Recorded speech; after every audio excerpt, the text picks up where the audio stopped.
So, you want to record an oral history. Sounds great, but if you're watching this video, I'm gonna guess that you've probably never done this before, and you maybe aren't quite sure where to start. Well, that's where I come in. I'm Cassandra from the Folklore Tree, and welcome to Fieldwork 101. In this 6th video course, I will be teaching you about oral histories, how to record them, what to do with the material you collect, and more. But before we get into the real meat and potatoes of how to record an oral history, let's just start with the basics.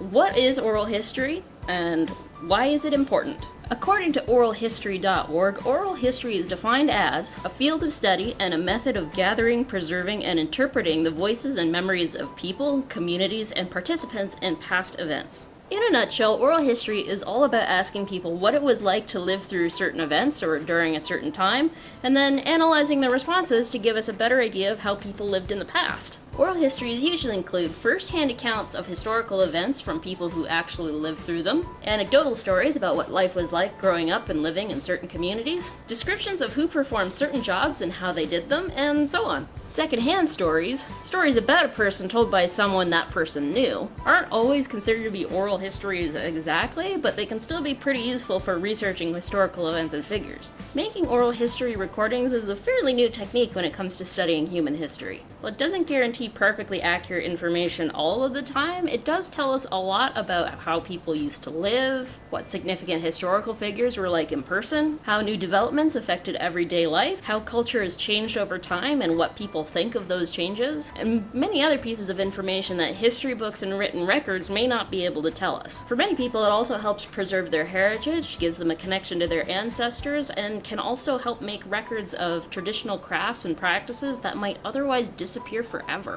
Now, the actual practice of going out and recording people's oral histories is called fieldwork. From here on out, this series will focus on how to conduct fieldwork, the supplies and technology that you're going to need, how to talk to informants during interviews, and some of the ethical concerns surrounding the recording of oral histories. Some of the skills involved in fieldwork are the kind that you actually need to go out and practice in order to get better at. But by the time you finish watching this video series, you should have all the basics you need to get a pretty good start. So thank you for watching Fieldwork 101, a series which is kindly sponsored by the Labrador Institute and the Labrador Heritage Society. If you have any questions or comments, feel free to leave them in the comments section below. And I will see you in the next video when we talk about how to find people to interview.